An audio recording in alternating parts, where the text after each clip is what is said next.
I'm Vicky Tauli-Corpuz. I am the UN Special Rapporteur on the Rights of Indigenous Peoples, and I am an Indigenous person, a Kankanai Igorot from the Cordillera region in the Philippines.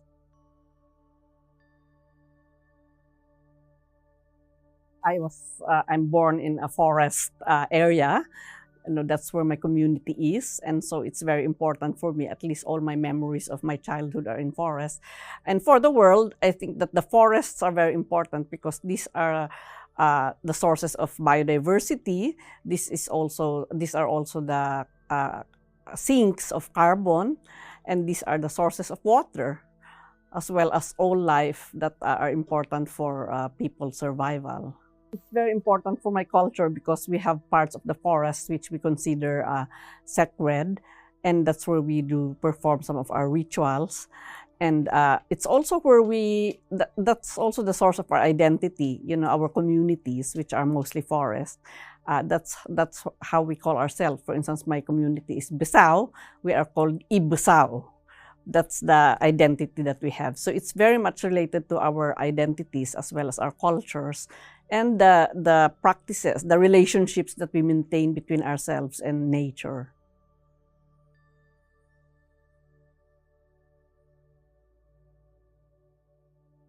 Well, I think there are two stories. The first story is that many of the world's remaining forests today are found in indigenous peoples' territories, which says that the natural resource management systems and the traditional knowledge of indigenous peoples in keeping their forests intact are still very much alive.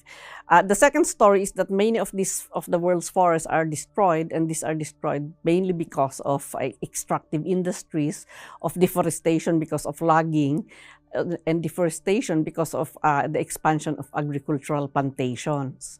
So this is what is happening in many of the world's forests today, and this has to be stopped if we want the world to survive.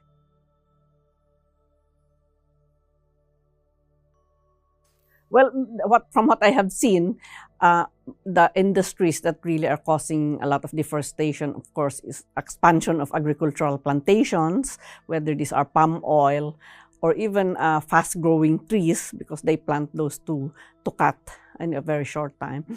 And of course, mineral extraction, which is mainly gold, copper, silver. And now increasingly oil and gas extraction. I just came from Ecuador. I did an official visit there, and I flew over the Amazon, and I saw oil rigs in the middle of the Amazon. So that means that oil extraction is also invading forest areas.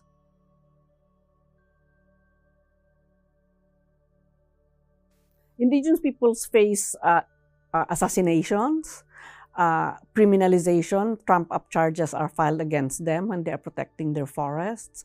And of course, the grossest forms of impunity. People are getting tortured.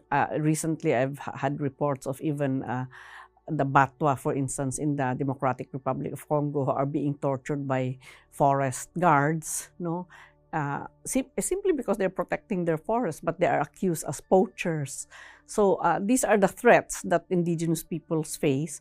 And of course, displacement, because of the development of so-called protected areas, some indigenous peoples get displaced from their own traditional territories, and these are usually the forests.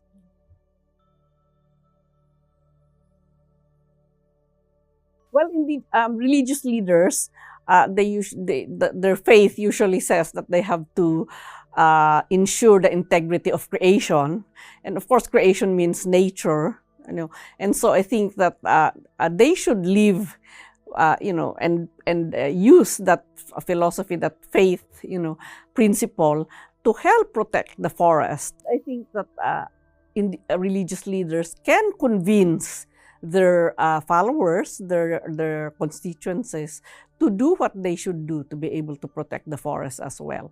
I think the Laudato Si that the Pope has made is something that's very crucial to use as an awareness-raising tool, so that people will really understand that they are not separate from nature. They are part of nature, and it's their responsibility to protect nature as they protect themselves.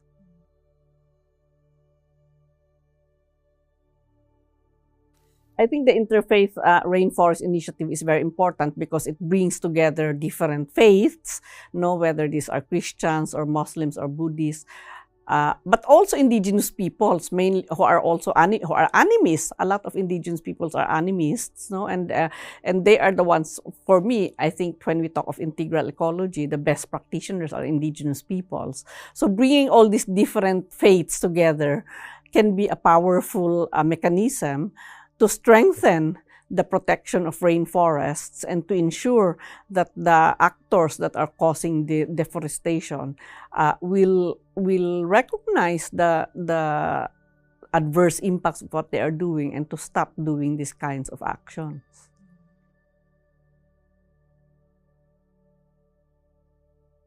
What gives me hope is that indigenous peoples are really willing to lay their lives on the line to be able to protect their forests, and they are strengthening themselves to be able to do that, but they're also reaching out to the broader society to make them more aware about their co-responsibility in protecting these forests and the natural ecosystems. For me, that's a source of hope, because if we have many, many communities who are doing that and are convinced that that's the track to take, then maybe there's hope that we will be able to save the forest and all the other parts of nature that are important for our very survival.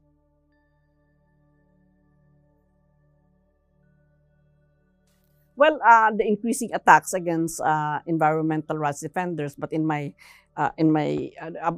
case, it's for indigenous peoples. Many of the environmental defenders are indigenous peoples, and what I think is happening is really something that the world should be concerned about, because if the defenders of the forests and natural ecosystems are being killed, then who is left to defend those things that are very important?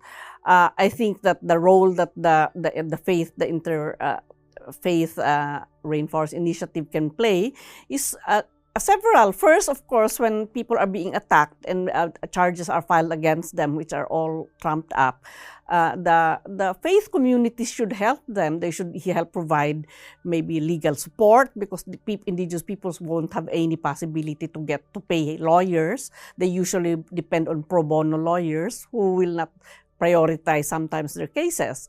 Secondly, they can also provide protection, in terms of sanctuaries. If these people are being displaced or they are being harassed and threatened, then they can hide them, and that's what the churches have been doing in the past. So I hope that that continues. These communities of faith should continue to do that. And thirdly, of course, to advocate for the rights of these people and to really go and talk to the powerful players who are causing this, whether these are corporations or state authorities. They are the ones who have the possibility to reach out to them, and that's one role that they should play to be able to protect the defenders of nature.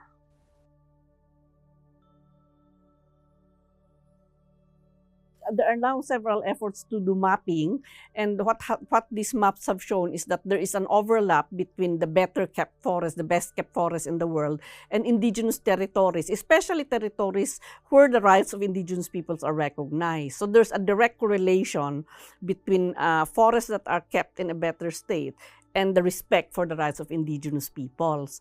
So I think that those evidences will indeed show that indigenous peoples are the ones who are the stewards and custodians of this forest. But secondly, that their rights need to be recognized so that they will be able to continue doing this role.